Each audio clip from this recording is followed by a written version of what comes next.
Hello students, welcome on day 30 and today's topic is alcohol, phenol and ether and some backlog of haloalkanes. जो alkene alkyne में most of halo alkane आ चुका है, लेकिन थोड़ा सा जो और इंपॉर्टेंट होता है वो रह गया था क्योंकि वीडियो लंबा हो गया था इसलिए हो नहीं पा रहा था, तो मैंने इसके लिए पेंडिंग कर दिया था। तो आज हम स्टार्ट कर रहे हैं एल्कोहल, फेनॉल, ईथर और सबसे पहले थोड़ा सा एल्काइल एलाइड के बारे में जो 10 मिनट की इंफॉर्मेशन है वो देनी। ओके, देखिए बेटा, हेलो एल्केन्स के सारी मेथड्स ऑफ प्रिपरेशन वगैरह सब कुछ आ चुकी हैं क्योंकि मार्कोनिकॉफ, एंटी मार्कोनिकॉफ, उन सब में क्या होता है हैलाइड्स ही बनते हैं। लेकिन उनके अलावा जो रिएक्शंस नहीं आई है उनके बारे में बात करेंगे। हेलो एल्केन जैसे मोनो हेलो एल्केन होगा RX, डाई एलाइड होंगे जैसे इस तरह के हो सकते हैं, ये हो सकता है। तो इसको तो कौन सा बोलते हैं, विसिनल डाइएलाइड। और ये कौन से हैं, जेमिनल यानी जेम डाइएलाइड्स, जिनमें एक ही कार्बन पर होते हैं दोनों हाइड्रोजन और दोनों एडजेसेंट कार्बन एटम पे होते हैं तो विसिनल डाइएलाइड, और अगर कॉर्नर पे होते हैं तो अल्फा ओमेगा डाइएलाइड। ठीक है, तो इस तरह से ये सब बातें हैं। इसी में हेलोफॉर्म आएगा, जो क्लोरोफॉर्म वगैरह होंगे जैसे क्लोरोफॉर्म, ये ट्राईहेलाइड्स होंगे, और एक लास्ट में आएगा CCl4 जो टेट्राहेलाइड्स होंगे। ठीक है, और हेलोएरीन्स होते हैं जो हम पढ़ चुके हैं, तो उसकी बात अभी वापस करने की जरूरत नहीं है। तो देखिए, अब कुछ स्पेशल एक या दो मेथड हैं जो इसमें नहीं हुए हैं, वो ये है। एक तो हुंस-डीकर बोरोडीन रिएक्शन, बहुत इंपॉर्टेंट रिएक्शन होती है ये। ओके, एनसीईआरटी ने दी भी नहीं रखी है, ये पुराने सिलेबस में हुआ करती थी। तो ठीक है, तो हुंस-डीकर बोरोडीन रिएक्शन में क्या होता है, सिल्वर का कार्बोक्सिलिक एसिड का सिल्वर सॉल्ट लेते हैं और ब्रोमीन NCCl4 और जाइलिन में ये लेते हैं, तो इससे एक कम कार्बन वाला हैलाइड बनता है और CO2 इसमें से रिलीज हो जाता है और एक AgBr बनता है।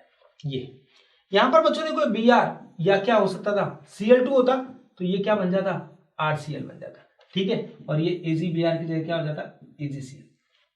तो ये एक हुंस-डीकर बोरोडीन रिएक्शन है। इसका मैकेनिज्म किस तरह का होता है, ये सबसे पहले ब्रेक होता है किसमें, RCOO- और Ag में। उसके बाद देखिए बच्चों, ये Br2 पे अटैक करता है तो इससे RCOOBr ऐसे बन जाता है, और ये जो Ag निकला था उसके साथ मिलकर क्या बनाता है, AgBr बनता है। RCOBr फिर इसका होमोलाइसिस होता है, RCOO dot plus Br dot, इस तरह से अलग हो जाता है। होमोलाइसिस से RCO डॉट बन गया, RCO डॉट थोड़ा बड़ा फ्री रेडिकल है तो इसमें से CO2 रिलीज होकर क्या बन जाता है, R फ्री रेडिकल बन जाता है, R डॉट। और R डॉट बनने के बाद जो Br इस पे जो बचा हुआ था, जो फ्री रेडिकल था, वो क्या बनाता है, RBr। तो ये इस तरह का मैकेनिज्म होता है, राइट। तो इसमें RBr बनता है। एक इसमें ध्यान देने की बात क्या है कि इसमें कुछ साइड प्रोडक्ट भी बनते हैं, जैसे कुछ साइड प्रोडक्ट ऐसे बन जाएंगे, जो RCOO है वो भी किसके साथ, Br के साथ रिएक्शन करके RCOBr भी बना सकता है, थोड़ा कुछ क्वांटिटी में वो भी हो सकता है। तो बच्चों देखो, मेन प्रोडक्ट ही हो गया। इन्हें मैकेनिज्म में क्या होता है, 1 डिग्री हैलाइड, 2 डिग्री हैलाइड और 3 डिग्री हैलाइड्स। हैलाइड बनाने की टेंडेंसी ये होती है, इसमें जो बनेगा सबसे ज्यादा पॉसिबिलिटी किसकी होगी 1 डिग्री हैलाइड की। तो 1 डिग्री हैलाइड बनाने का एक मेथड है जो इससे काम में आता है। लेकिन एक बात ध्यान रखनी है, ब्रोमीन और क्लोरीन दोनों के लिए ठीक है, लेकिन आयोडीन लेते हैं तो थोड़ा सा चेंज हो जाता है। देखिए, अगर I2 लेते हैं तो इसका मेन प्रोडक्ट जो होता है वो एस्टर होता है। ठीक है, तो ये याद कर लेना बच्चों, इसमें RI जो बनेगा वो क्या होगा, साइड प्रोडक्ट होगा, लेकिन इसमें क्या बन जाएगा, RCOOR, ये एस्टर इसका मेन प्रोडक्ट होगा, और AgI प्लस CO2 बनेंगे। ये इसमें नहीं लिखने की जरूरत थी। ठीक है, तो AgI और CO2 बनता है, RCOR। तो अगर आयोडीन होता है तो एस्टर मेन प्रोडक्ट आपको बताना है। तो बस इतना सा काम है। तो ये हुंस-डीकर बोरोडीन रिएक्शन थी। ऐसे 2 रिएक्शन और है बस जो हमने नहीं पढ़ी है, बाकी सब चीजें पढ़ चुके हैं अपन। फिंकस्टीन रिएक्शन और एक श्वार्ट रिएक्शन नेम से आती है, इसलिए मैं आपको कराना जरूर समझता हूं। इन दोनों रिएक्शन में एक खास बात क्या होती है, these are an example of exchange of halogen. Halogen के एक्सचेंज की रिएक्शन है। जैसे बच्चों देखो, RX होता है, अगर फिंकस्टीन रिएक्शन है और स्वार्ट रिएक्शन है, तो स्वार्ट रिएक्शन आप याद कर लीजिए फ्लोराइड बनाने का मेथड है, और फिंकस्टीन रिएक्शन जो होती है वो आयोडाइड बनाने का मेथड है, राइट। ये किसकी प्रेजेंस में होती है? ड्राई एसीटोन की प्रेजेंस में होती है, और NaI से रिएक्शन कराया अपन ने ऐसे, तो Ri बन जाता है प्लस NaX बन जाता है। ठीक, ये X जो है वो Cl और Br दोनों हो सकते हैं। ड्राई एसीटोन जो होता है ये क्या करता है?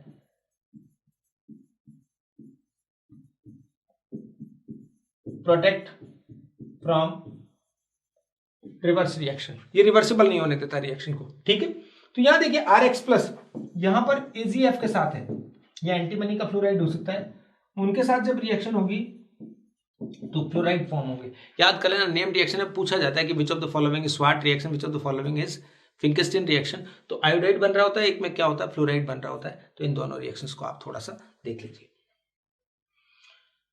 कुछ अल्काइल हैलाइड की सब रिएक्शंस आ चुके हैं बच्चा, देखो आपको खुद पता लग जाएगा आई एक नहीं आई। देखिए KCN से रिएक्शन कराया तो देखिए आपको मैकेनिज्म में मैंने बताया था कि इससे क्या बनता है? साइनाइड। AgCN से कराते थे तो यहां क्या बनता था? आइसोसाइनाइड। एक बार एम्बिडेंट न्यूक्लियोफाइल बताया था मैंने पीछे, उसमें मैंने ये बातें लिखी थी। इसी तरह देखो AgNO2 और KNO2 है, तो KNO2 आयनिक है तो इसमें तो बनता है RONO नाइट्राइट, और AgNO2 कोवेलेंट है तो उसमें बच्चों क्या बनता है? Nitro alkene. ध्यान देना, AgNO2 कैसा कंपाउंड है? कोवेलेंट है।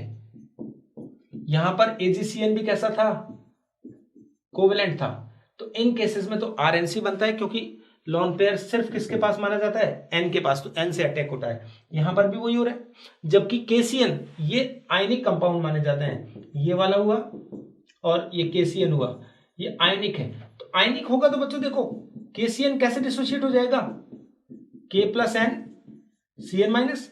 CN के रेजोनेटिंग स्ट्रक्चर आप देखो, यहां C पे माइनस आ गया, और अगर डबल बॉन्ड दिखाते हैं तो यहां माइनस होगा ऐसे।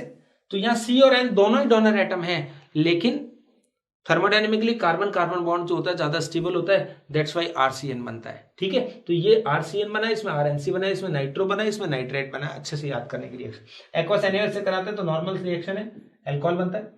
एल्कोहलिक की वजह से कराते हैं तो ये एलिमिनेशन होकर क्या बनाएगा? एल्कीन बनाएगा। सब रिएक्शन हमारी देखी हुई थी, इसलिए मैं आपको बता रहा हूं।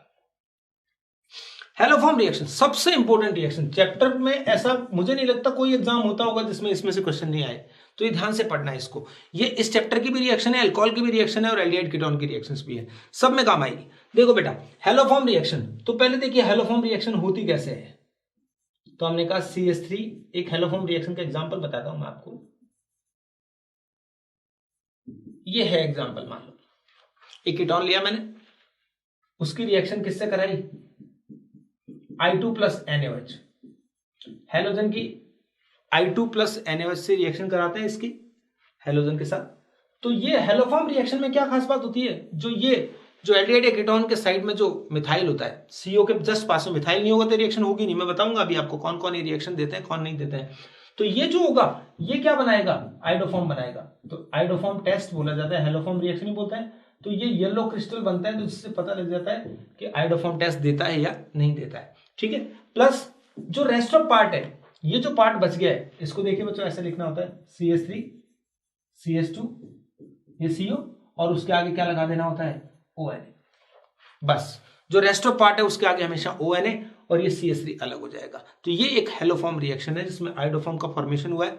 अब मेन क्वेश्चन यही बनेगा कौन देते हैं कौन नहीं देते हैं। तो इस रिएक्शन का मैकेनिज्म देखना होता है। यहां देखो ये CH2 CH3 CH3 है मान लीजिए। यहां पर जब बच्चों I2 और NaOH के साथ रिएक्शन करा रहे हैं तो मैं एक स्टेप दिखाता हूं पहले। OH से रिएक्शन होती है, मान लो ये अल्फा हाइड्रोजन है, तो यहां पर अटैक करके ये क्या निकालता है?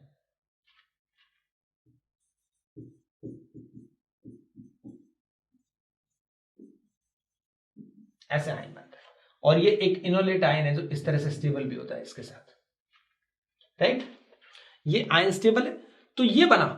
अब क्या होता है बच्चों, जब I2 अटैक करेगा तो एक I वहां जुड़ जाएगा, फिर एक NaOH, फिर एक I।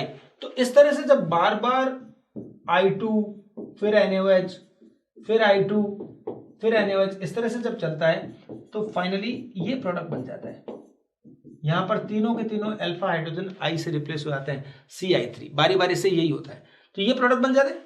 अब जब बाद में वापस OH का अटैक होता है तो ये यहां अटैक करता है, ये OH और ये बच्चों क्या है CI3 ऐसे।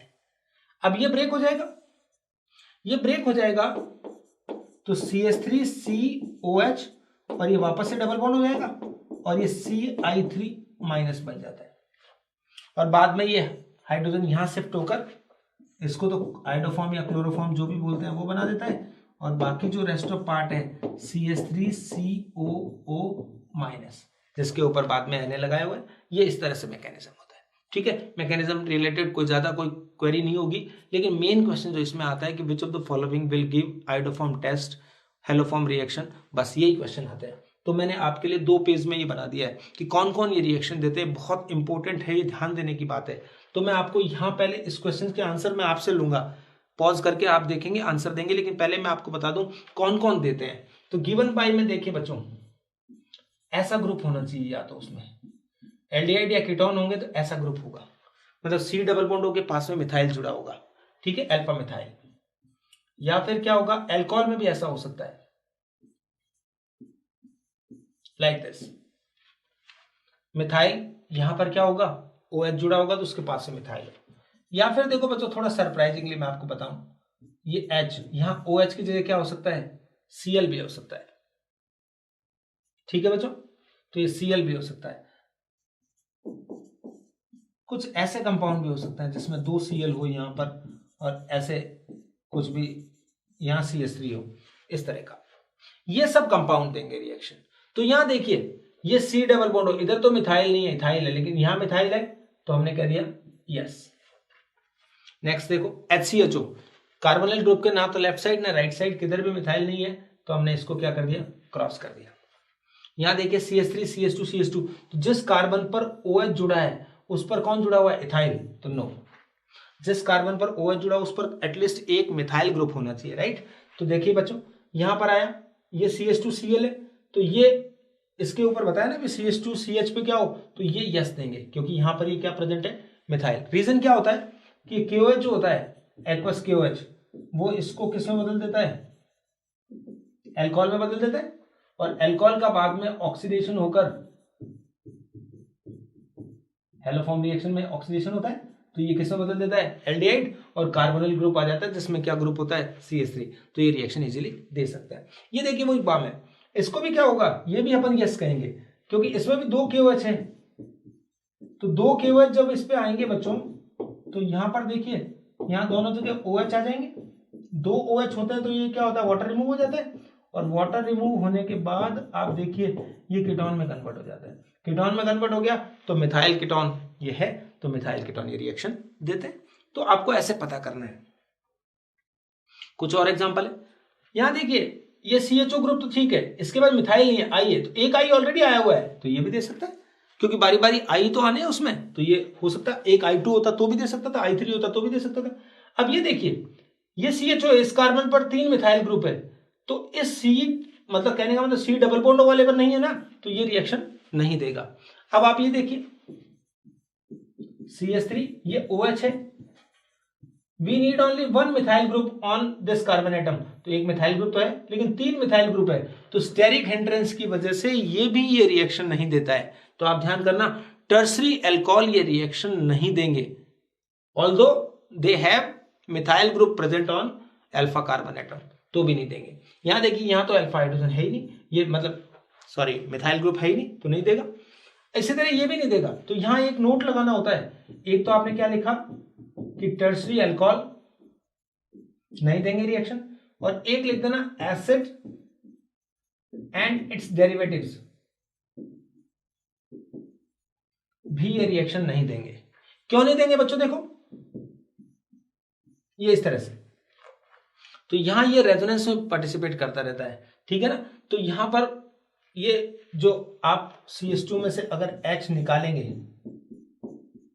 तो इस तरह का बनेगा बच्चों, यहां माइनस आएगा, तो ये भी रेजोनेंस कर रहा है और ये भी करना चाह रहा है, तो it is called cross conjugation, और क्रॉस कॉन्जुगेशन स्टेबल नहीं होता है, तो ये भी ये रिएक्शन नहीं देगा। तो आपको ध्यान कर लेना है कौन कौन रिएक्शन देते हैं कौन नहीं देते हैं। कंप्लीट द रिएक्शन, क्लोरोफॉर्म की भी ज्यादातर रिएक्शंस आ चुकी हैं, कुछ रिमटिमान में आ जाएगी अपने आप ही आगे, एक आगे जो आएगी आइसोसाइनेट टेस्ट उसमें आ जाएगी, एक एजीआई क्लोरोफॉर्म की आइडोफॉर्म की एजी से कराई थी वो पहले आ चुकी है, ठीक है, एसीटोन के साथ एल्डिहाइड कीटोन में आ जाएगी। तो मैंने इस तरह से सिलेक्शन किया कि रिपीट नहीं हो, इसलिए मैं इसमें वो रिएक्शन लिए जो कहीं और चैप्टर में नहीं आ रही है, ठीक है। तो क्लोरोफॉर्म की एक्वस की वजह से कराई। इसमें बच्चों पूछते हैं फाइनल प्रोडक्ट क्या होगा, तो देखो बच्चों CH 3 Cl है, तो तीनों जगह क्या लग जाएगा OH, और एक कार्बन पर 3 OH तो आ नहीं सकते हैं, 2 ही नहीं आ सकते, तो इसमें से तुरंत वाटर निकल जाएगा और ये बच्चों क्या बनेगा HCOOH। बहुत सारे बच्चे इस रिएक्शन में फाइनल प्रोडक्ट फॉर्मिक एसिड लिख देंगे, नो। यहां देखिए फॉर्मिक एसिड फिर से किससे एसिड है तो फिर से केवल से रिएक्शन करेगा, और फाइनल प्रोडक्ट जो होगा वो HCOO के पोटेशियम फॉर्मेट होगा, न कि फॉर्मिक एसिड। ये याद करना, ये आता है क्वेश्चन, ठीक है। क्लोरोफॉर्म के HNO3 से रिएक्शन कराते हैं, तो देखो बच्चों इसमें से वाटर निकल जाएगा, और ये क्या है CCl3, और इस पर क्या जुड़ जाएगा NO2, ट्राइक्लोरो नाइट्रोमिथेन, और इसका एक कॉमन नेम होता है क्लोरोपिक्रीन। क्लोरोपिक्रीन कौन सी गैस के नाम से पॉपुलर है, टीयर गैस। टीयर गैस जानते हो ना, आजकल तो इंडिया में खूब एजिटेशन हो रहे, तो टीयर गैस मॉब को हटाने के लिए होती है। जो मॉब मतलब समझते हैं ना आप, कि जो क्राउड हार्मफुल हो सकती है लॉ एंड ऑर्डर के लिए, उसको बोलते हैं मॉब। तो उसको हटाने के लिए टीयर गैस का यूज पुलिस वगैरह जो भी प्रशासन होता है वो करता है, तो दैट इज, तो ये एक इंपॉर्टेंट रिएक्शन है कि टीयर गैस का बनना, ये भी अच्छी रिएक्शन थी। टेट्राहाइड्राइड में 2 रिएक्शन देखिए, CCl4 कार्बन टेट्राक्लोराइड। तो कार्बन टेट्राक्लोराइड का नाम याद करिए भाई, ये नाम तो सबको याद है, मैं ये नाम नहीं याद करा रहा हूं, जो एक अच्छा नाम है वो याद करा रहा हूं। It is also known as pyrene, industrial name है इसका। पायरीन क्या चीज है, ये एक फायर एक्सटिंग्विशर है। क्या करता है बच्चों, ये जो नॉर्मल फायर होती है वो तो पानी से बुझ जाती है, लेकिन पेट्रोल की फायर है या थोड़ी और ज्यादा क्वालिटी की फायर होती है, वो पेट्रोल से जो वाटर से नहीं बुझती है, क्योंकि वाटर जब उनके ऊपर डालते हैं तो वो क्या होता है, वाटर को क्या कर देती है, इवोपरेट कर देती है तुरंत, तो वाटर वेपराइज हो जाता है, तो वो काम नहीं आता है, तब ये काम आता है। ये काफी डेंस एयर होती है, तो इसका जब स्प्रे किया जाता है, स्प्रे करने से क्या होता है, एक लेयर छा जाती है फायर के ऊपर, जिससे फायर का एयर से कनेक्शन कट जाता है और फायर बुझ जाती है, तो इसका स्प्रे किया जाता है। पायरीन एक बहुत अच्छा फायर एक्सटिंग्विशर है, याद रखना है अपने को। लेकिन CCl4 को HF से रिएक्शन कराया तो क्या बनेगा CFCl3, और ये देखो पर क्लोरोइथेन यहां कराया तो C2F2Cl4, और यहां पर 2HF बन जाएगा, वहां 1HF बन जाएगा। ये जो बने बच्चों इनको बोलते हैं CFC, आपने नाम सुना ही होगा, इसको बोलते हैं फ्रियोन। क्या काम आते हैं, पहले के जमाने में तो क्या, थोड़े दिनों पहले तक इसको रेफ्रिजरेशन में काम में लिया जाता था, कूलेंट के रूप में, ठीक है। लेकिन ये क्या है, ओजोन लेयर डिप्लीशन में बहुत हार्म कर रही है, उसको बहुत नुकसान पहुंचा रही है ओजोन लेयर को, ठीक है ना, तो इसको आजकल बैन कर दिया गया है। तो फ्रियोन की नेमिंग कैसे होती है मैं बताया था, फ्रियोन में क्या होता है C-1 H+1 और F, फ्रियोन की नेमिंग इस तरह से होती थी। तो इस वाले फ्रियोन को लेते हैं, देखो C2F2Cl4। कोई पूछेगा क्लोरोफ्लोरोकार्बन की नेमिंग कैसे होगी, तो बच्चों यहां क्या कहिए, कितने कार्बन है, एक कम कर दिया तो 2 में से क्या कम, एक हो गया, तो ये है फ्रियोन 1। हाइड्रोजन इसमें एक भी नहीं है तो उसमें एक ऐड कर दीजिए, तो फ्रियोन 1,1, और फ्लोरीन का एक्चुअल नंबर 2 फ्लोरीन है, तो फ्रियोन 112 इसका नाम है। तो अब इसका नाम भी बता दीजिए CFCl3 का, ये फ्रियोन, कार्बन एक ही है, एक में से एक सब्ट्रैक्ट कर देंगे तो क्या होगा, 0, नहीं लिखना है। हाइड्रोजन होता नहीं है तो हमेशा 1 आएगा, और F का एक्चुअल नंबर क्या आएगा, 1, तो it is called Freon 1,1, it is Freon 112। तो ये आपको कुछ इंपॉर्टेंट चीजें थी जो याद रखनी है। प्रिपरेशन ऑफ DDT, कभी कभार ये क्वेश्चन आ सकता है, हेलोबेंजीन का है, तो 2 हेलोबेंजीन लेने हैं आपको, यहां पर ये Cl है, देखो हेलोबेंजीन की जो ऑर्थो पैरा डायरेक्टरिंग वो सब रिएक्शन तो कॉमन पढ़ चुके हैं, इसलिए वो बार बार नहीं आती। क्लोरल होता है एक, क्लोरल बच्चों किसको बोलते हैं, CCl3CHO, ये, और यहां पर ये H है, इसको कंसंट्रेटेड H2SO4 की प्रेजेंस में हीट करते हैं तो ये डिहाइड्रेशन हो जाता है, ये वाटर हट जाएगा इसका, और ये जो बनेगा बच्चों, यहां Cl ये CH CCl3, इसका नाम है DDT। DDT क्या होता था? एक इंसेक्टिसाइड है जो अब बैन किया जा चुका है क्योंकि ये और बहुत हार्मफुल है। ठीक है, तो DDT का नेम कोई पूछेगा IUPAC नेम क्या होता है, तो आपको ये बताना है। यहां 1 2, तो 111 ट्राइक्लोरो, ये तो हो गया। अब 2 पर क्या है? 2 पर ये जुड़ा हुआ है, 2 पर है क्लोरोफिनाइल। अब क्लोरोफिनाइल में भी देखो 1 डैश 2 डैश 3 डैश और 4 डैश, तो 4 डैश क्लोरोफिनाइल नाम है इसका, तो ये है 4 डैश क्लोरोफिनाइल। और लास्ट में क्या नेम आएगा? इथेन। 2 कार्बन का एल्केन है। ये कितने हैं? 2 है ना ये, तो 2 के लिए डाई नहीं आएगा। यहां पे क्या आएगा बच्चों? बेस। आप जानते हो ना सब्स्टिट्यूटेड सब्स्टिट्यूएंट जब एक से ज्यादा होता है तो क्या वर्ड यूज करते हैं? बेस ट्रेस, ऐसे यूज करते हैं ना। तो 2 थे क्लोरोफिनाइल, तो 4 डैश क्लोरोफिनाइल 2 है, तो आ गया 2 base 4 dash chlorophenyl ethane. Okay, तो ये DDT है जो इंसेक्टिसाइड था, इसको याद करना है। अब हम आते हैं नेक्स्ट टॉपिक पे, फिनॉल पे। बहुत कम पढ़ना पड़ेगा क्योंकि ज्यादातर अपन कंप्लीट कर चुके हैं। फिनॉल के प्रिपरेशन में 2-3 रिएक्शन इंपॉर्टेंट होती है। एक तो क्यूमीन से, एक रासिंग प्रोसेस, एक डॉ प्रोसेस। ठीक है, बाकी जो नॉर्मल आते हैं वो सब आते रहेंगे। क्यूमीन में क्या होता है? क्यूमीन किसको बोलते हैं? आइसोप्रोपाइल बेंजीन को। बेंजीन का फ्रीडल-क्राफ्ट एल्काइलेशन से प्रोपाइल हैलाइड से कराएंगे तो ये बनता है। अब इसकी जब ऑक्सीजन के साथ हीट किया जाता है तो क्यूमीन हाइड्रोपेरोक्साइड बनता है। इस तरह से देखिए बच्चों, ये CH3 ऐसे ही रखिए, ये CH3 भी ऐसे ही रखिए, और यहां पर बीच में OOH, it is called cumene hydroperoxide. जब इसका हाइड्रोलिसिस किया जाता है तो ये फिनॉल बनता है, ये तो फिनॉल बन जाएगा। और ये जो पार्ट है एक एसीटोन, ये अलग हो जाएगा। तो आप याद कर लेना बच्चों, कई बार आती है, अभी आई थी ये रिएक्शन, आपने देखा था एग्जाम में PMT के। ठीक है, तो एसीटोन और ये बनता है। एक प्रोसेस है रासिंग प्रोसेस, ये सब इंडस्ट्रियल प्रोसेस है तीनों। रासिंग प्रोसेस है डॉ प्रोसेस।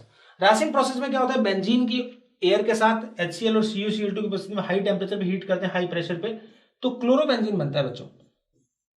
और क्लोरोबेंजीन को 500 डिग्री सेल्सियस पर SiO2 की प्रेजेंस में जब हाइड्रोलिसिस किया जाता है तो इससे क्या बन जाता है? फिनॉल। ये रासिंग प्रोसेस है। अब डो प्रोसेस में क्या होता है? डो प्रोसेस क्या होता है? क्लोरोबेंजीन जो बना था आपका रासिंग वाले में, मान लीजिए, उसको वेरी हाई टेम्परेचर और प्रेशर पर, आपने एनसीईआरटी में देखा हुआ है, किसके साथ? एक्वस KOH या NaOH के साथ 623 केल्विन और 300 एटमॉस्फेरिक प्रेशर पर जब हीट करते हैं तो फिनॉल बनता है। और इसमें क्लोरो पर अगर ऑर्थो पैरा पे नाइट्रो ग्रुप जुड़े होते हैं तो ये टेम्परेचर प्रेशर क्या होते जाते हैं? कम होते जाते हैं। देखा था ना आपने, नाइट्रो ग्रुप जो होंगे, इलेक्ट्रॉन विड्रॉइंग ग्रुप, इसकी रिएक्टिविटी को क्या करते जाते हैं? इंक्रीज करते जाते हैं। तो ये डॉ प्रोसेस है। ओके, यानी प्रॉपर्टीज ऑफ फिनॉल्स हैं जो मेनली तो अल्कोहल की रिएक्शंस के इक्वली होती है, लेकिन कुछ रिएक्शंस अलग भी होती हैं। तो ये कुछ रिएक्शंस जो है फिनॉल की, जैसे NaOH के साथ रिएक्शन कराते हैं तो अल्कोहल रिएक्शन नहीं करता है, लेकिन फिनॉल NaOH के साथ रिएक्शन करके सोडियम फिनॉक्साइड देता है। ऐसे जिंक डस्ट के साथ हीट करते हैं तो फिनॉल क्या बनाता है? We have seen in preparation of benzene, ये बनाता है। न्यूट्रल FeCl3 के साथ फिनॉल क्या करता है? ब्राउन वॉयलेट कलर देता है, तो ये कॉम्प्लेक्स बनाता है। ये क्या चीज है? ये टेस्ट है फिनॉल का, लैब टेस्ट में आ सकता है। जब PCl5 से रिएक्शन कराएंगे तो पहले तो फिनाइल POCl3 बनेगा, POCl3 प्लस HCl प्लस ये क्लोरोबेंजीन बनता है बहुत small amount.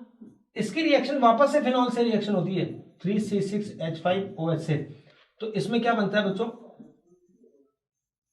Phenyl phosphate.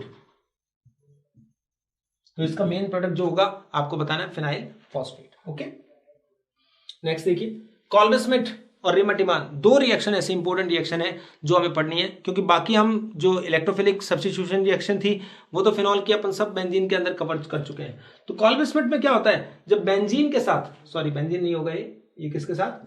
Phenol की रिएक्शन है NaOH और CO2 के साथ। तो ये जब कराई जाती है, बाद में जब इसका हाइड्रोलिसिस कराया जाता है तो इससे बच्चों क्या बनता है? Salicylic acid. नाम याद है ना आपको? यानी ऑर्थो पोजीशन पर क्या जुड़ जाता है? COH, और ये सैलिसिलिक एसिड बनता है, राइट। तो पहले NaOH और CO2 के साथ रिएक्शन होती है, रीअरेंजमेंट होता है, बाद में हाइड्रोलिसिस कराते हैं तो ये प्रोडक्ट बनता है। तो इसका नाम है सैलिसाइलिक एसिड, कॉमन नेम। तो ये बच्चों सैलिसिलिक एसिड बन गया। अब इसकी मिथेनॉल फिनॉल और CH3COCl इनके साथ जब रिएक्शन कराएंगे हम बच्चों, सैलिसिलिक एसिड की रिएक्शन है, तो देखो एसिड अल्कोहल के साथ रिएक्शन करता है तो ये OH तो नहीं चेंज होगा, इसमें भी फिनॉल से भी रिएक्शन होगी तो ये OH चेंज, तो एसिड और अल्कोहल की रिएक्शन से एस्टर बनता है। तो आप ध्यान दीजिए, तो यहां क्या बनेगा COOCH3, यहां पर भी सेम होगा COOC6H5। और जब एसिटाइलेशन कराएंगे तो एसिटाइलेशन हमेशा किसका होता है, अल्कोहल या अमीन का होता है। तो ये पाइरिडीन की प्रेजेंस में मान लो कराया, तो इसमें बच्चों क्या होगा, COH ऐसे ही रहेगा और यहां पर ये जो H था ये चेंज होगा OCH3 में। तो इनके नाम बता दूं मैं, इतने इंपॉर्टेंट प्रोडक्ट हैं कि एग्जाम में बहुत फ्रेंडली, एग्जाम फ्रेंडली है। एस्प्रिन बनता है, पेन रिलीवर होता है, हम जानते हैं। ये फिनाइल सैलिसिलेट, क्या नाम है, फिनाइल सैलिसिलेट, सेलोल जो होता है, जो एंटीसेप्टिक काम आता है ना, जो सेवलॉन, वो वाला है ये। इस तरह इसका नाम क्या होगा, मिथाइल सैलिसिलेट, मिथाइल सैलिसिलेट। ये क्या चीज है, ऑयल ऑफ विंटर ग्रीन। ये बेटा सब एग्जाम फ्रेंडली है, सब ध्यान रखना। मिथेनॉल की रिएक्शन है, ऑयल ऑफ विंटर ग्रीन, जो आयोडेक्स आती थी या आती है, वो वाला प्रोडक्ट है। तो ये आयोडेक्स बन गया, ये सेवलॉन वाला बन गया, और ये क्या बन गया, एस्प्रिन बन गया। नाम याद रखना, सेलोल और वो ऑयल ऑफ विंटर ग्रीन, और ये क्या चीज है, एस्प्रिन। ये सैलिसिलिक एसिड की रिएक्शन आगे बताइए मैंने, जो रेयर होती है, लेकिन 2-3 रिएक्शन अपने कोर्स में तो अपन कर लेंगे इसको। रिबर्टिमान रिएक्शन, ये फिनॉल की क्लोरोफॉर्म और KOH से रिएक्शन कराते हैं। तो इनका जो रिएक्टिव स्पीशीज होता है वो ये कार्बिन होता है, पहले पढ़ चुके हैं ये कार्बिन के अंदर में। तो फिनॉल से इसमें क्या बन जाता है, याद करना होगा, सैलिसैल्डिहाइड, ये बनेगा। लेकिन अगर ये CH क्लोरोफॉर्म की जगह कार्बन टेट्राक्लोराइड लें तो भी ये रिएक्शन हो सकती है, और इससे ऑर्थो पोजीशन पे COH यानी सैलिसिलिक एसिड बन जाता है। ठीक है बच्चों, तो ये दोनों रिएक्शन आपको ध्यान रखनी है, और मैकेनिज्म वही रहेगा, कार्बिन पहले अटैच होता है यहाँ पर, फिर ये Cl रिप्लेस होता है OH से, रीअरेंज होकर वो फाइनली सैलिसैल्डिहाइड बनता है। तो ये रिमटिमान रिएक्शन है, इसको फॉर्माइलेशन बोल देंगे, इसको कार्बोक्सिलेशन बोल देंगे, नाम थोड़ा सा चेंज हो जाएगा, कार्बोक्सिलेशन, और ये क्या हो जाएगा, फॉर्माइलेशन। अगर सिर्फ रिमटिमान लिखा आता तो हम इसको सैलिसैल्डिहाइड वाली रिएक्शन को लिखते, क्योंकि एनसीईआरटी तो ये लिखा हुआ है, लेकिन ये भी एक रिएक्शन होती है जो इस तरह से काम करती है। लेडर मनासे रिएक्शन, जिसे बीकलैंड रिएक्शन भी बोलते हैं, ये क्या चीज है, ये आपको पढ़ा हुआ सब है आपका। ये किसकी प्रिपरेशन होती थी, याद करिए, प्रिपरेशन ऑफ बेकेलाइट, पॉलीमर में आपने देखा था। तो जब फिनॉल और कौन रिएक्शन करता था तो बेकेलाइट बनता था, क्रॉस लिंकिंग पॉलीमर, फॉर्मेल्डिहाइड के साथ इसकी रिएक्शन होती थी। तो फॉर्मेल्डिहाइड की रिएक्शन में एक बार तो ये ऑर्थो पोजीशन पे CH2OH, और एक कहां जुड़ता था, पैरा पोजीशन पे क्या होता था, CH2OH।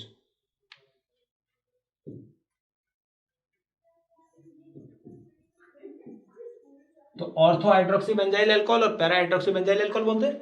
और इसमें जब वापस से इसको फॉर्मेल्डिहाइड के N मॉलिक्यूल के साथ पॉलीमराइजेशन होता है तो यहां बच्चों क्या बनता है, बेकेलाइट। एक क्रॉस लिंकिंग पॉलीमर है, जानते ही हो आप। और इसके अगर मोनोमर सिर्फ ऑर्थो वाले का पॉलीमराइजेशन हो तो एक नोवालेक नाम का मैंने पॉलीमर में बताया था, तो आप उसको स्टडी कर लीजिए। So this reaction is known as Leder Manasse reaction. एक टेस्ट होता है, जैसे एक तो FeCl3 टेस्ट हो गया फिनॉल का, एक टेस्ट कौन सा होता है, GRB, green red blue, Liebermann nitroso test. कई बार आता है Liebermann nitroso test is given for, तो अब आपको ध्यान रखना है। तो ये जब HNO2 से रिएक्शन कराई जाती है तो ये क्या होता है, ग्रीन कलर में आ जाता है। फिर उसको डाइल्यूट करते हैं वाटर से तो ये क्या आता है, रेड कलर में आता है। और NaOH से कराते हैं तो फिर क्या, ब्लू कलर देता है, बेसिक करते हैं। तो ये आपको एक टेस्ट याद रखना है, क्योंकि पहले नाइट्रोसो HNO2 से कराएंगे तो नाइट्रेशन होगा, ठीक है, और तो पैरा पे मेन होगा, और उसके जो रीअरेंज होकर ग्रीन कलर आएगा, फिर डाइल्यूट करने से इंडोल का कलर देगा रेड, और फिर NaOH सोडियम सॉल्ट बन जाएगा इंडोल का, तो ब्लू कलर है। वो ज्यादा मैंने डिटेल आपको बताई नहीं है, क्योंकि वो सब चीजें आती नहीं है अपने, तो कलर याद रखना है। तो Liebermann nitroso test is also for phenol, okay. तो फिनॉल का इतना ही पढ़ना है, बाकी सब ऑर्थो पैरा पे जुड़ते हैं, अपने को सब पता ही, एक्टिवेटिंग डीएक्टिवेटिंग सब हम पढ़ चुके थे। इसी तरह जब टेस्ट की बात चल रही है तो अल्कोहल के टेस्ट भी खत्म करते हैं साथ में। अल्कोहल का एक टेस्ट होता है, एक तो एस्टरिफिकेशन हो जाएगा, और एक टेस्ट ये होगा सेरिक अमोनियम नाइट्रेट के साथ। सेरिक अमोनियम नाइट्रेट सॉल्यूशन आपने लैब में मिलाया होता है, जब वो मिलाते थे रेड कलर देता था तो वो अल्कोहल होता था। लेकिन ये रिएक्शन कौन देते हैं, एलिफेटिक अल्कोहल देते हैं लेकिन अगर फिनॉल की ये रिएक्शन कराई जाएगी तो ये फिनॉल ये टेस्ट नहीं देगा। तो distinguish between phenol and ROH आता है तो आप ये टेस्ट कर सकते हो, सेरिक अमोनियम नाइट्रेट। एक कौन सा टेस्ट हो जाएगा, एस्टरिफिकेशन, यानी जब आपका अल्कोहल है उसको आप किसी कार्बोक्सिलिक एसिड के साथ कंसंट्रेट H2SO4 की प्रेजेंस में हीट करते हैं तो यहां पर एस्टर जो बनते हैं, एस्टर की फ्रूटी स्मेल आती है, तो हम कह सकते हैं this is also lab test of aliphatic alcohol. Alcohol के लिए बच्चों बहुत ही इंपॉर्टेंट दो टेस्ट, एक तो ल्यूकोस टेस्ट और एक होता है विक्टर मेयर टेस्ट, जिसे रेड ब्लू व्हाइट टेस्ट भी बोलते हैं। ये दोनों टेस्ट किस काम आएंगे, प्राइमरी सेकेंडरी और टर्सरी अल्कोहल को डिस्टिंग्विश करने में। एक और लिया है मैंने K2CR27 का भी लिया टेस्ट। तीनों टेस्ट आपको बताता हूं। विक्टर मेयर टेस्ट की खास बात सुनिए ध्यान से, देखो प्राइमरी सेकेंडरी और टर्सरी अल्कोहल है अपने पास, इसकी रिएक्शन सबसे पहले HI से करा दो या रेड फास्फोरस प्लस I2 से करा दो, ठीक है। तो तीनों में लिख लिया मैंने, आयोडाइड बन गया। उसके बाद आयोडाइड बनने के बाद आप किससे रिएक्शन कराओगे, सिल्वर नाइट्राइट के साथ। तो देखो नाइट्राइट से करा रहे हैं, AgNO2 कोवेलेंट कंपाउंड है तो नाइट्रो बनेगा, तो नाइट्रो एल्केन बन जाते हैं प्राइमरी सेकेंडरी और टर्सरी, राइट। उसके बाद बच्चों किससे रिएक्शन कराते हैं, HNO2 से। HNO2 से रिएक्शन कैसे होगी, देखो यहां O लिया जाएगा और ये NOH, तो ये अल्फा पे 2 H थे तो H2O से निकलता है, और इस तरह से जो ये कंपाउंड बनेगा इसका नाम भी याद रखना है, मैंने कई बार देखा है नीट में ऐसे क्वेश्चन आते हुए। तो this is called nitrolic acid, और फाइनली जब उसे NaOH से बेस मिलाएंगे उसमें तो रेड कलर देगा, तो वो तो होगा प्राइमरी अल्कोहल।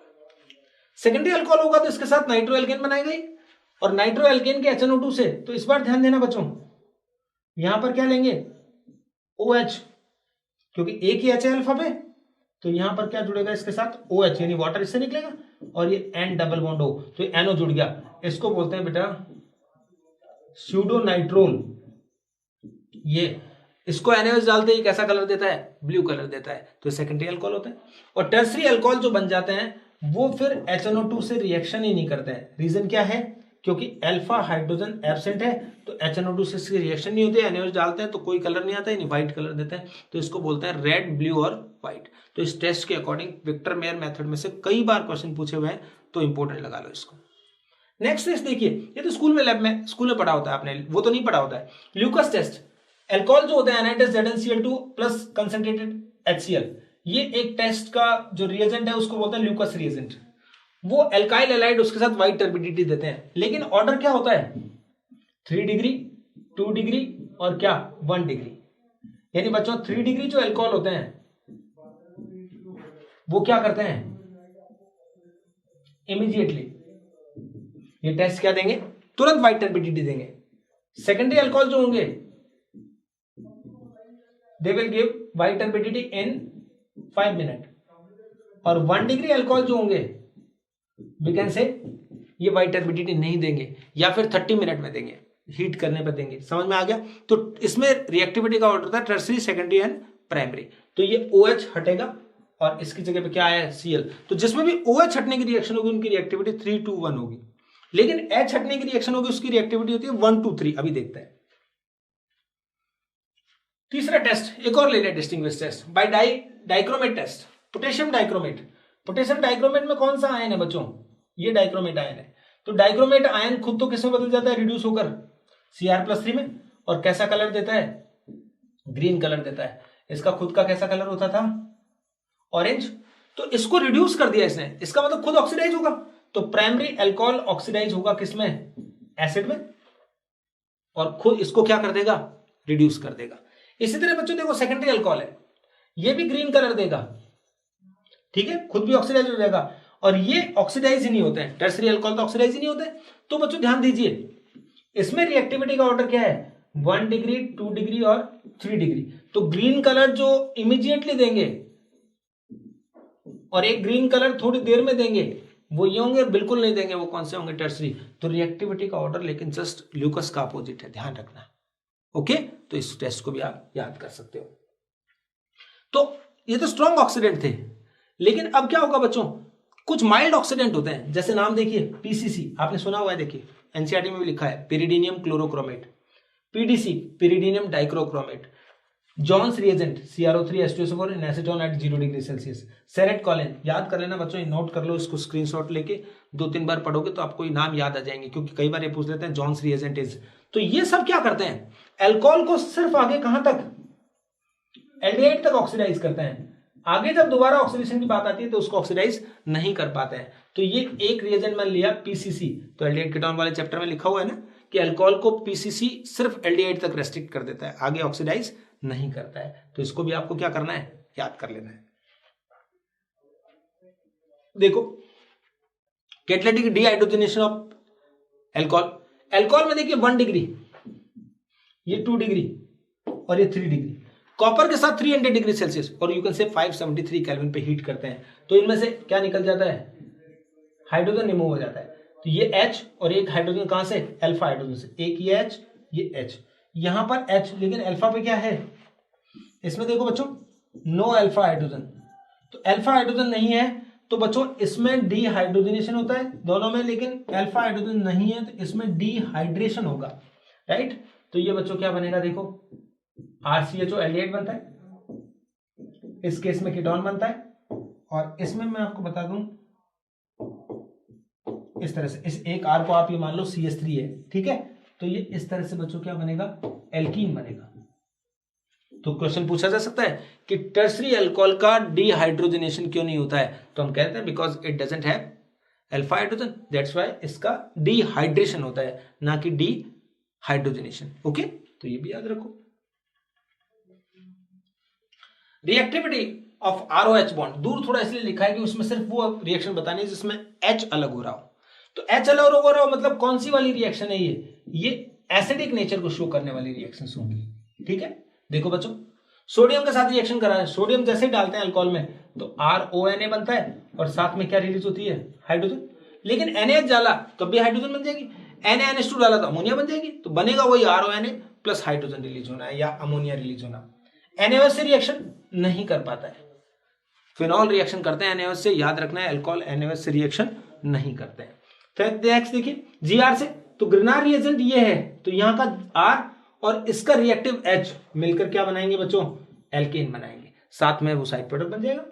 एसिटाइलेशन, एसिटाइलेशन हर एक अल्कोहल और अमीन देते हैं जिनमें रिएक्टिव हाइड्रोजन होता है, तो ये रिएक्टिव हाइड्रोजन हटेगा और इसकी जगह पर कौन सा ग्रुप आ जाएगा, एसिटिल ग्रुप आ जाएगा, तो ये एस्टर का फॉर्मेशन होता है। This reaction is known as acetylation. अब बच्चों देखो अगर CH3COCl की जगह क्या लिखा है, C6H5COCl, so this reaction is known as benzoylation. क्या फर्क होगा, जो COCH3 आया था COC6H5 आ जाएगा, ये फिनाइल का एस्टर बन गया, बेंजोइड बन गया, एल्काइल बेंजोइड। लास्ट रिएक्शन है एसिड के साथ, अल्कोहल के एसिड के साथ रिएक्शन कराने पर भी क्या बनता है, एस्टर और वाटर बनते हैं। So this reaction is known as esterification. इसका मैकेनिज्म मैं आपको कार्बोक्सिलिक एसिड वाले चैप्टर में बताऊंगा, ठीक है ना, ताकि वहां पर भी कुछ काम करेंगे अपन, और रिएक्टिविटी बताऊंगा मैं कि एस्टरिफिकेशन किसका इजीली होता है, किसका कैसे होता है, ठीक है। यहां देखिए बेंजोइलेशन रिएक्शन जो है, this reaction is known as Schotten Baumann reaction.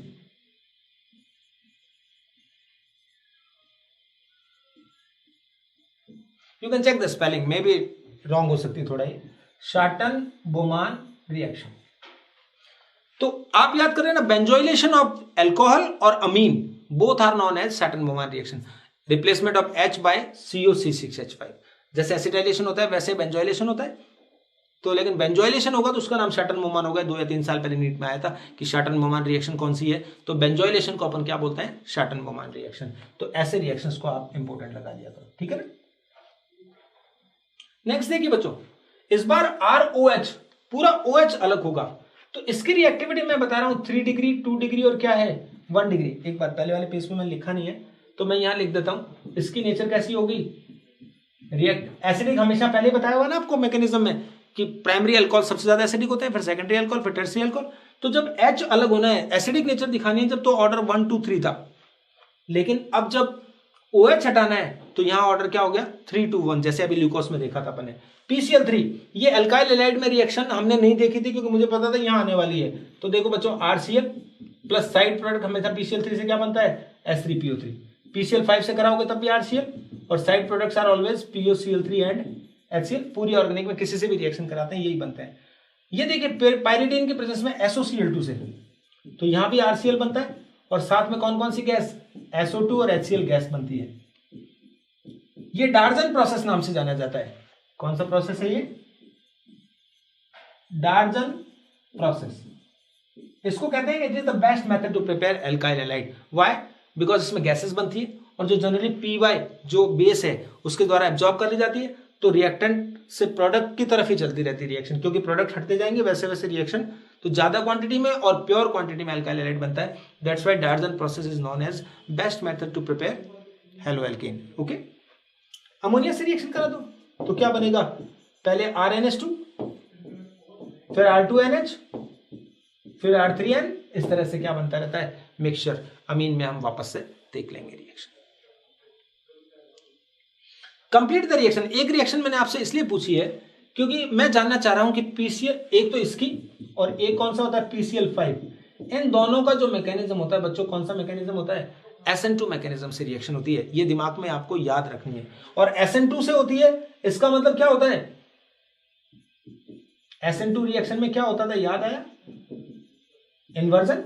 SN1 में रेसिमाइजेशन होता है, मतलब रेसिमिक मिक्सचर बनता है, दोनों D और L दोनों बनेंगे, लेकिन इसमें सिर्फ इन्वर्जन होता है। तो ये देखिए बच्चों, इस तरह की रिएक्शन जब होगी तो यहां पर Me था, यहां Et था, H इधर आ जाएगा, और यहां पर कौन आ जाएगा, ये Cl।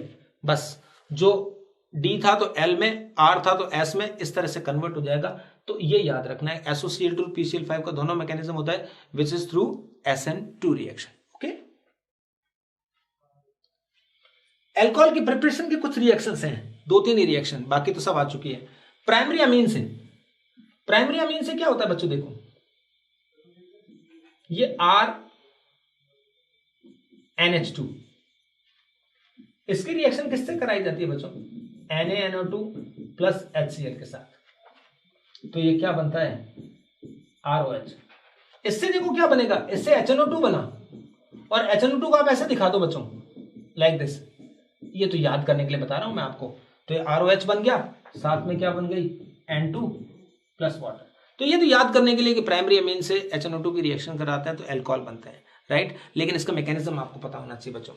इसका मैकेनिज्म कैसे होता है, देखो ROH प्लस जब ये रिएक्शन कराई जाती है NaNO2 और HCl, याद करिए अमीन में आएगी बेंजीन डायोजेनियम बनाने में, तो यहां पर भी आप यूं मानिए पहले क्या बनता है, एक डायोजेनियम बनता है जो कि अनस्टेबल होता है।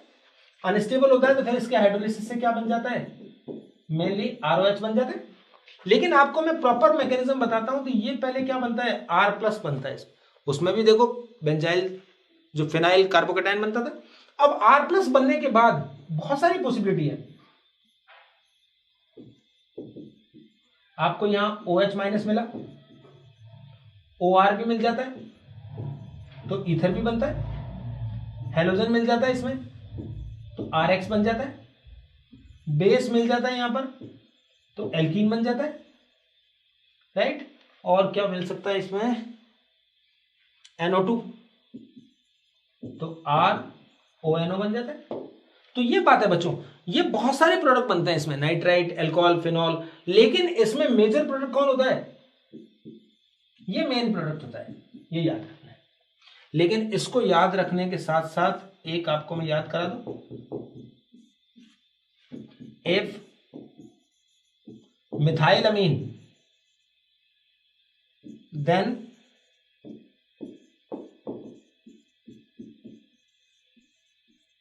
Final product will be, final product मतलब जो मेजर की बात कर रहा हूं मैं, विल बी ROR, ईथर। कौन सा वाला ईथर होगा, CH3OCH3। याद रखना बच्चों, अगर मिथाइल अमीन लेंगे तो ईथर बनेगा। ये जो मैं नोट लिखाता हूं ये क्वेश्चन ही होते हैं, मान लीजिए एग्जाम के, तो जब भी आएगा तो आपको ही कर देना है। ओके, अब देखिए क्वेश्चन दिया मैंने, ये 3 कार्बन का प्रोपाइल अमीन है, उसका NaNO2 से रिएक्शन कराई है, तो इसका मेजर प्रोडक्ट क्या होगा, तो मैं बता देता हूं आपको, इसका मेजर प्रोडक्ट होगा ये वाला एल्कोहल।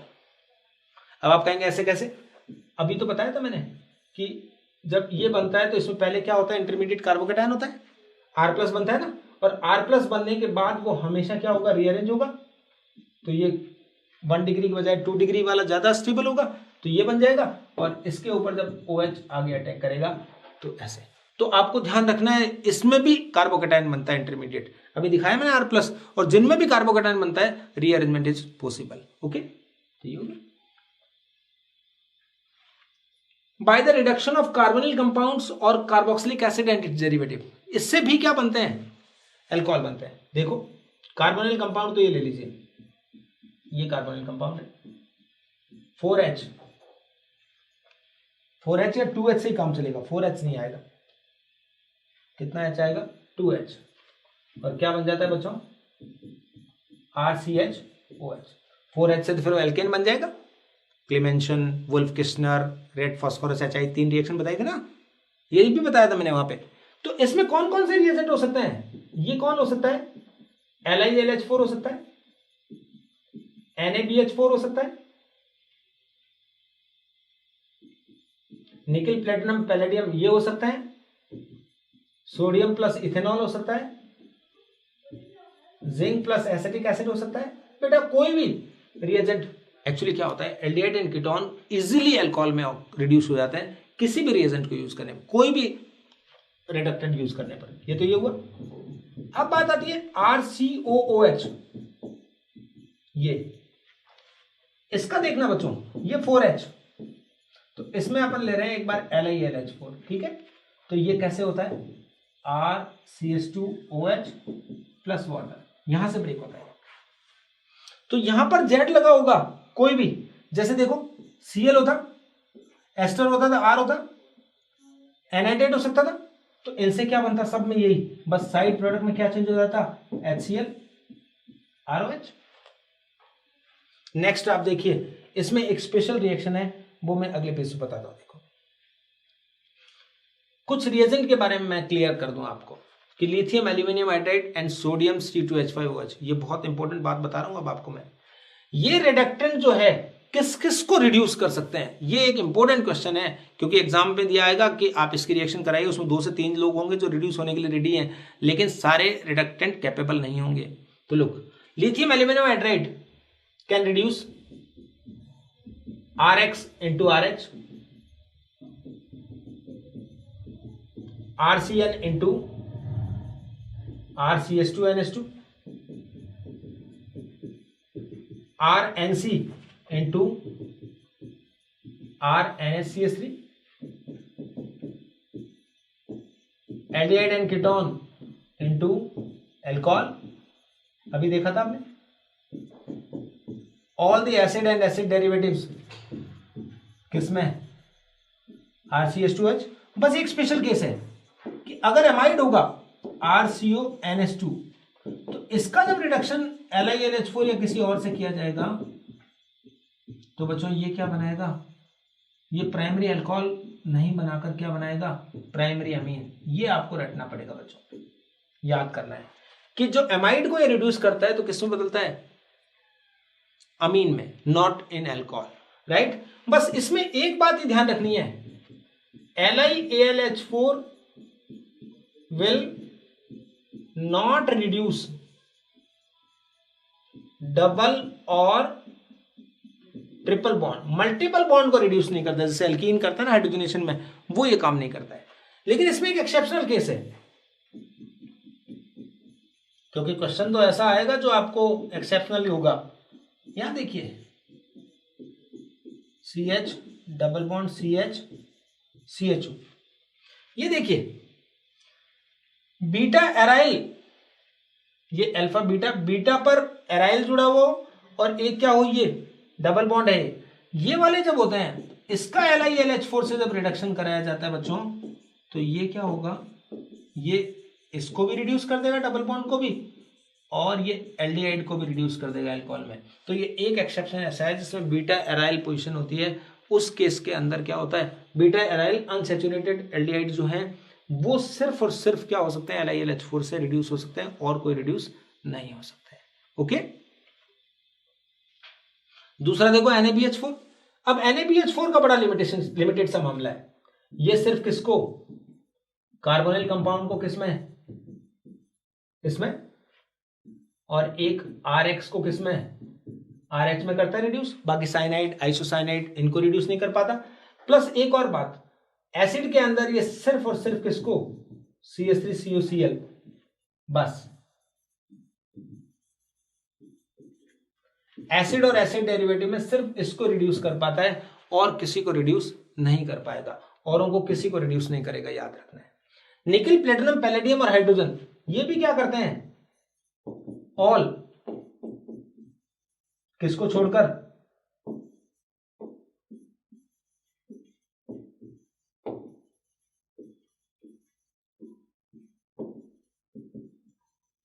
ये एमाइड, एनहाइड्राइड और एसिड इनको छोड़कर बाकी सबको क्या कर सकते हैं, रिड्यूस। मतलब ये इवन क्या करते हैं, डबल बॉन्ड और ट्रिपल बॉन्ड इनको भी किस में बदल देते हैं, एल्केन में बदल देते हैं, एल्डिहाइड कीटोन को बदल देते हैं, एसिड हैलाइड को बदल देते हैं, प्लस साइनाइड आइसोसाइनाइड इन सबको बदल देते हैं। बस सिर्फ एसिड, एनहाइड्राइड और एमाइड, कौन है एक, एमाइड, इनके अलावा बाकी सबको क्या कर देते हैं, ये रिड्यूस कर सकते हैं।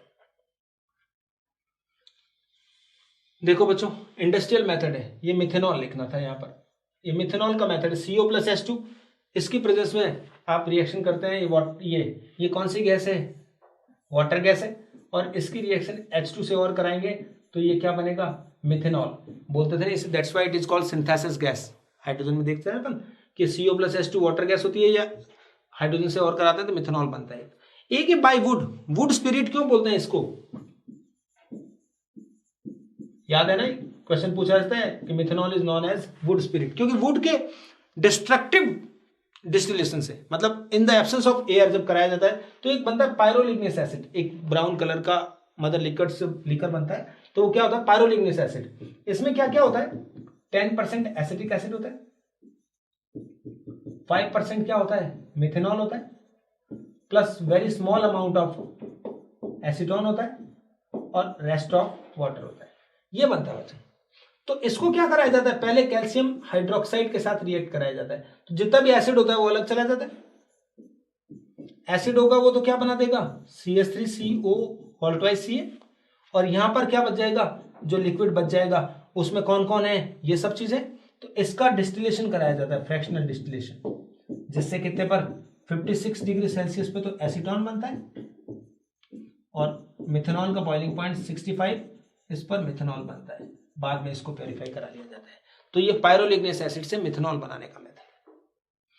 इथेनॉल के लिए देखिए बच्चों, फर्मेंटेशन से बनाया जाता है इथेनॉल। जो दुनिया में जितनी भी लीकर्स बनाई जाती है वो सब यही है, पहले शुगर इंडस्ट्रीज होती है, शुगर इंडस्ट्रीज का जो बाई प्रोडक्ट होता है, जो मोलेसस बोला जाता है, उससे या फिर स्टार्च से, इनसे जितनी भी शराब बनाई जाती है, अल्कोहल बनाया जाता है, वो सब इससे बनाया जाता है। देखिए सुक्रोज मोलेसस में होता है, इन्वर्टेस एंजाइम उसको इनमें बदलता है, और जाइमेस इसको C2H5OH 10 to 15% में कन्वर्ट कर देता है।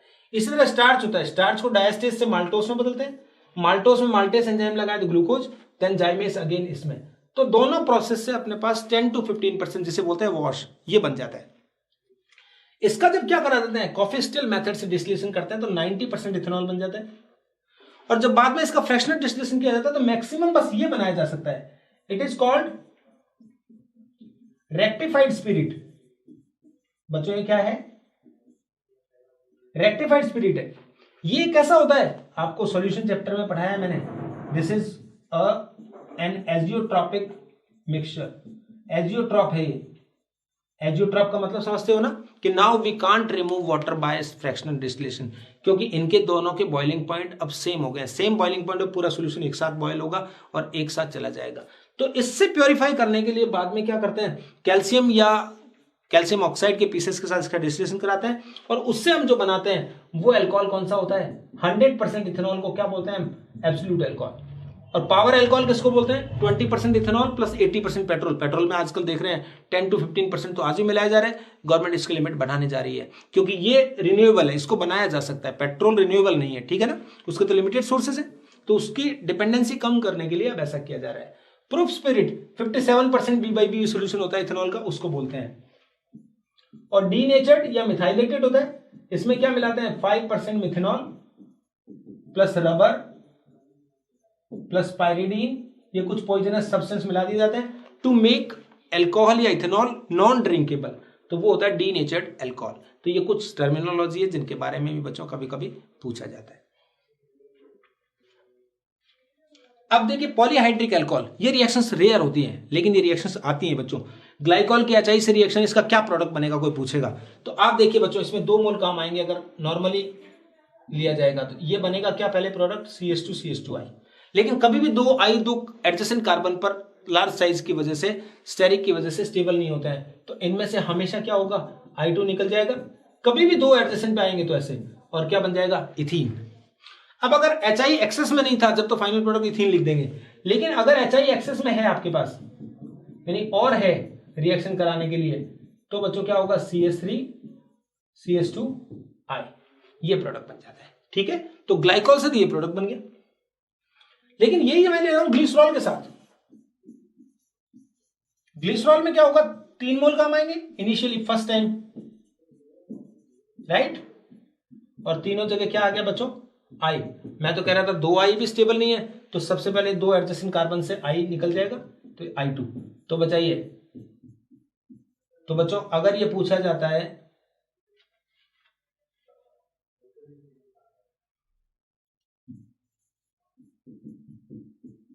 कि अगर HI लिमिटेड है तब तो ये प्रोडक्ट बनेगा, जैसे क्या बोल देंगे अपन, allyl alcohol.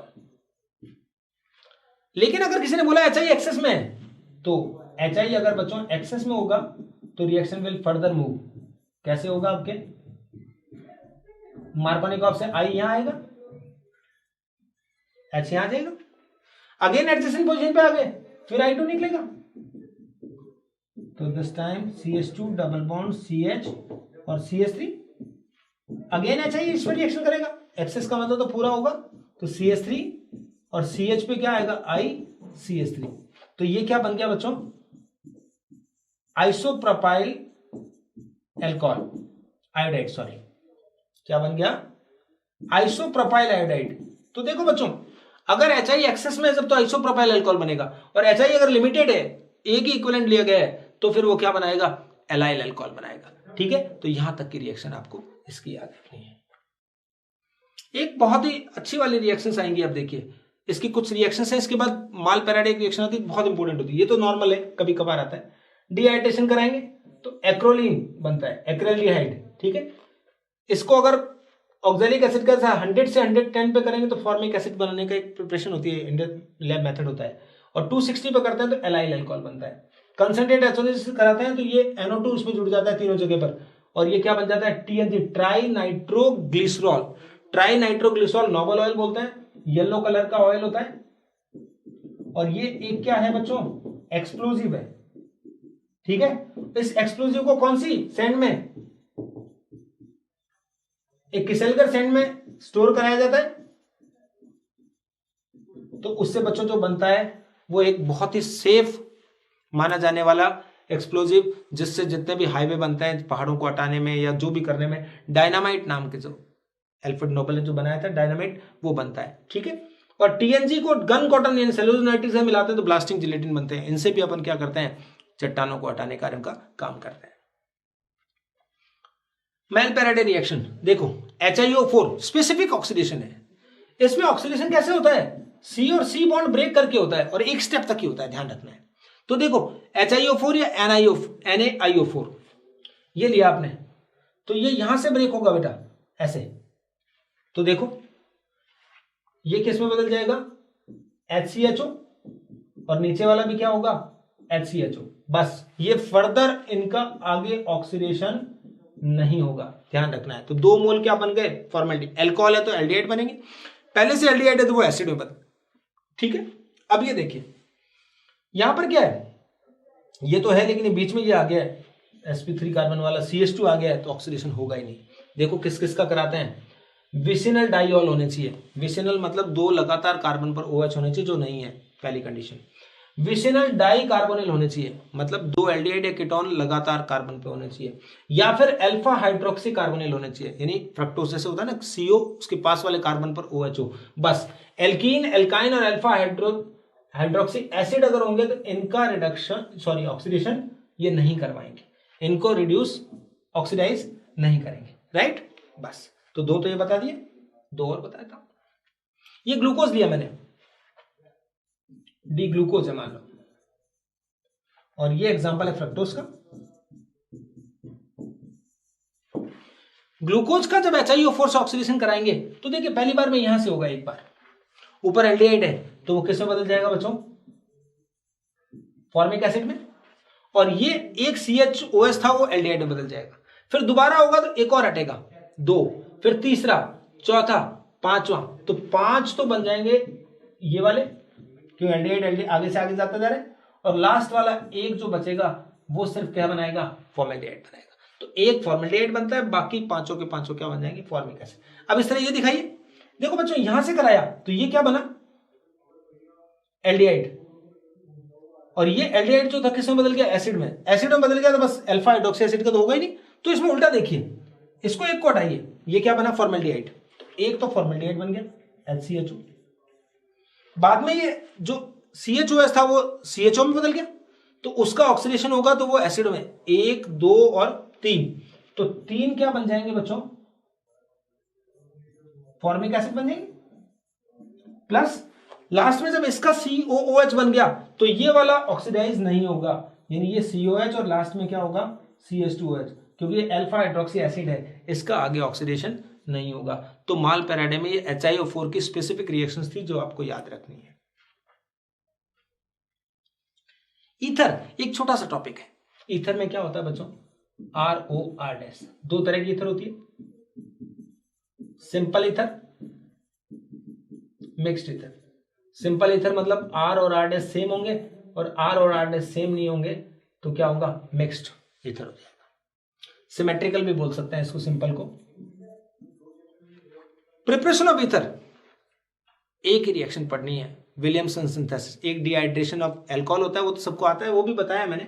Williamson synthesis very important for examination point of view. Alkyl halide और NaOR की रिएक्शन से क्या होता है, SN रिएक्शन से क्या बनता है बच्चों, ROR और NX बनता है। इसकी कंडीशन बताता हूं, नोट क्या होता है, नोट सीधा सा यही है कि जो 1 डिग्री एल्काइल हैलाइड होना चाहिए, और दूसरा केस क्या है, बेस जो है वो शुड नॉट बी बल्कि, बेस बल्कि नहीं होना चाहिए, ये ध्यान रखना है अपने को बस, राइट। तो बेस बल्कि होगा तो 1 डिग्री भी किस में बदल जाएंगे, एल्कीन में बदल जाएंगे, एलिमिनेशन देंगे। और एल्काइल हैलाइड नॉन ब्रांच और कैसा होना चाहिए, 1 डिग्री होना चाहिए, पढ़ा है ना आपने। तो चलिए look, preparation of ethers Williamson से मैं बता रहा हूं।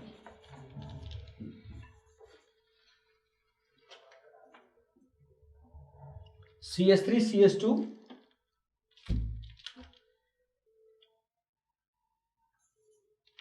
Cl, और इसकी रिएक्शन जब हम कराते हैं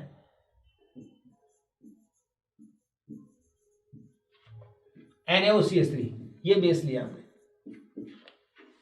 तो इसमें क्या होता है, CH3 CH2O CH3, ये ईथर बन जाता है। लेकिन बच्चों अगर आपने बाई चांस यहां पर मान लो ये वाला एल्काइल हैलाइड ले लिया,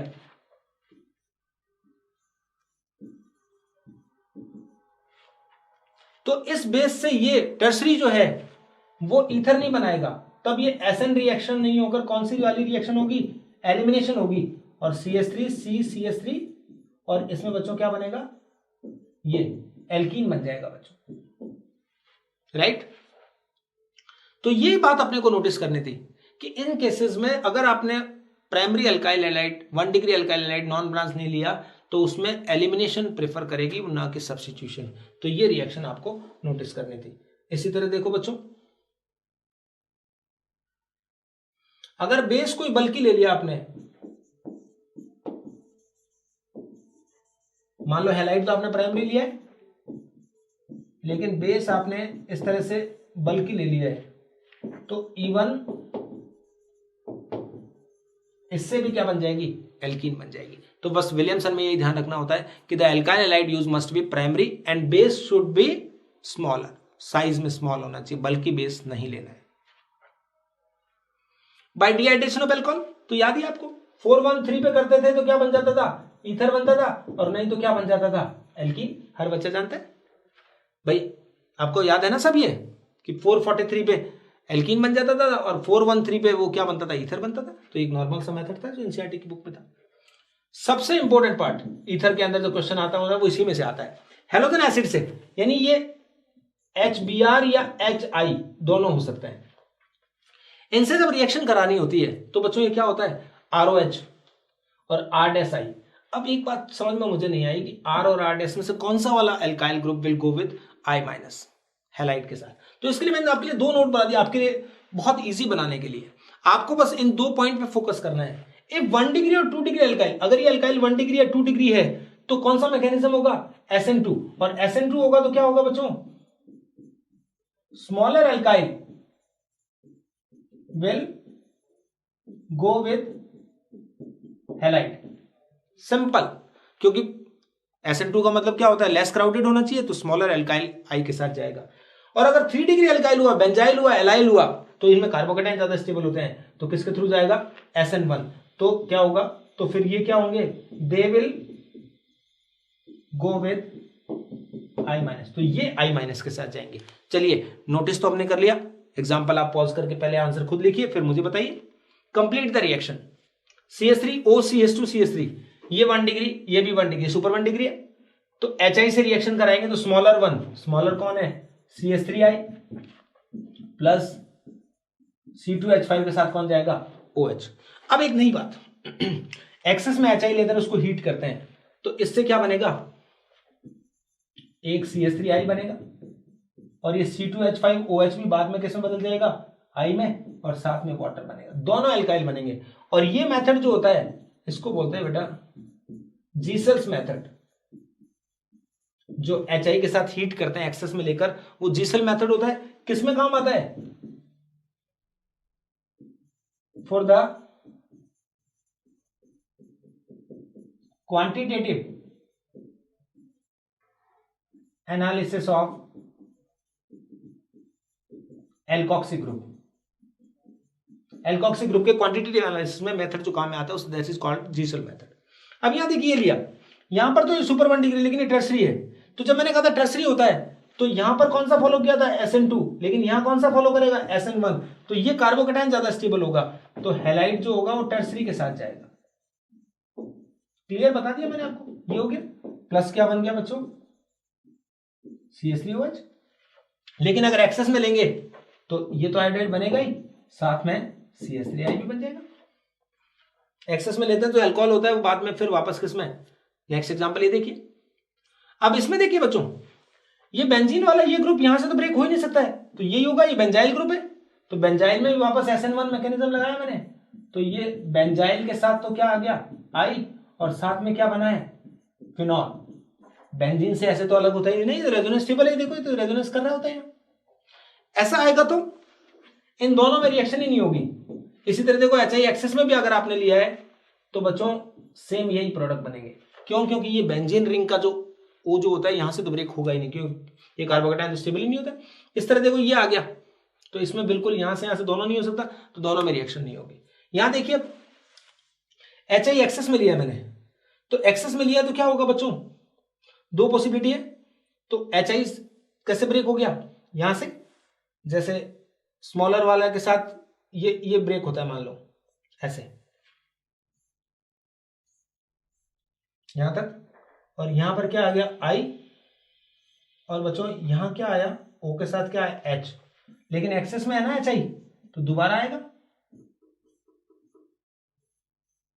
तो यहां भी I आ जाएगा और यहां पर भी क्या आ जाएगा, I आ जाएगा। तो ऐसी रिएक्शन आपको याद रखनी है, एक तरफ अल्कोहल बना था, एक तरफ आयोडाइड बना था, लेकिन वो अल्कोहल भी HI एक्सेस में होने की वजह से उसमें कन्वर्ट हो गया, अदरवाइज ये प्रोडक्ट होता, right. When ether is kept in open, ether जब ओपन में रख दिया जाता है तो देखो बच्चों ये ईथर है, ये O से रिएक्शन करके ईथर पेरोक्साइड बनाता है इस तरह से, लेकिन आफ्टर लॉन्ग टाइम, अगर आप ईथर को लंबे समय तक इसमें रखते हैं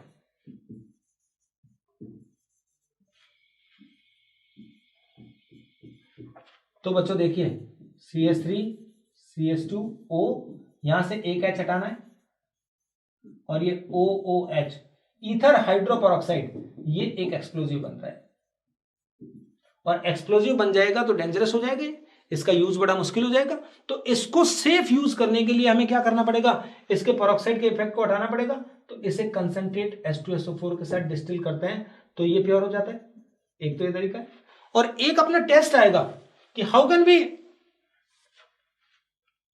identify then ether is pure और इम्प्योर। एक तो ये तरीका है कि आप लैब में ले जाइए, एक्सपेरिमेंट करके देखिए, तो जो कार्टून में आता था ना वो ब्लास्ट हो जाता था, ऐसे बाल खड़े हो जाते थे, उस तरह से हो जाएगा। तो वो नहीं करना है अपने को, हमें क्या करना पड़ेगा, इसको सही ढंग से काम लेना पड़ेगा। तो इसके टेस्ट के लिए क्या होगा, पेरोक्साइड का टेस्ट है तो हम कहेंगे इम्प्योर ईथर जो होता है जिसमें पेरोक्साइड है उससे बच्चों किसके साथ, KCNS plus Fe+2 ferrous ammonium sulphate, इसके साथ लिया। तो पहले क्या होगा, ये इसको पहले Fe+3 में ऑक्सीडाइज कर देगा जो पेरोक्साइड होगा, और बाद में ये जो KCNS के साथ जो है ये Fe+3 CNS whole thrice red colour देगा। तो ये एक टेस्ट है जिससे हम पता कर सकते हैं कि प्योर है या इम्प्योर है। अगर रेड कलर देता है KCNS और FAS के साथ तो इम्प्योर है, उसको फिर कंसंट्रेट H2SO4 के साथ या Fe+2 के साथ डिस्टिल करके उसकी इम्प्योरिटी हटानी पड़ेगी। हैलोजिनेशन, नॉर्मल ईथर की हैलोजिनेशन कराते हैं तो डार्क में क्या होता है, सिर्फ एक एक कार्बन, कौन से वाले, जो अल्फा पोजीशन पर है उन पर याद है, alpha alpha dash dichloro diethyl ether. लेकिन जब Cl2 तो यहां तो दो ही काम में आए और दो HCl निकल जाएंगे, लेकिन यहां 10 के 10 हाइड्रोजन रिप्लेस हो जाएंगे, ये पर क्लोरो डाइथाइल ईथर बन जाएगा। सारे के सारे जितने भी हाइड्रोजन थे all are replaced. Okay, dehydration, dehydration clear है, तो इथीन बनता है एल्यूमिना के साथ और यहां से ये वाटर रिमूव हो गया। ठीक है, कंबशन कराते हैं तो वही CO2 प्लस वाटर बनता है। तो ये भी आपको ध्यान कर लेना है। और ये कुछ फॉलोअप क्वेश्चंस हैं तो आप चेक कर लीजिए। Which of the following compound की violet colour with neutral FeCl3। तो मैंने बताया था न्यूट्रल FeCl3 कैसे, फिनॉल का टेस्ट होता है, फिनॉल की बजाय ये इनोलिक ग्रुप का टेस्ट होता है। तो आपको आंसर देना है।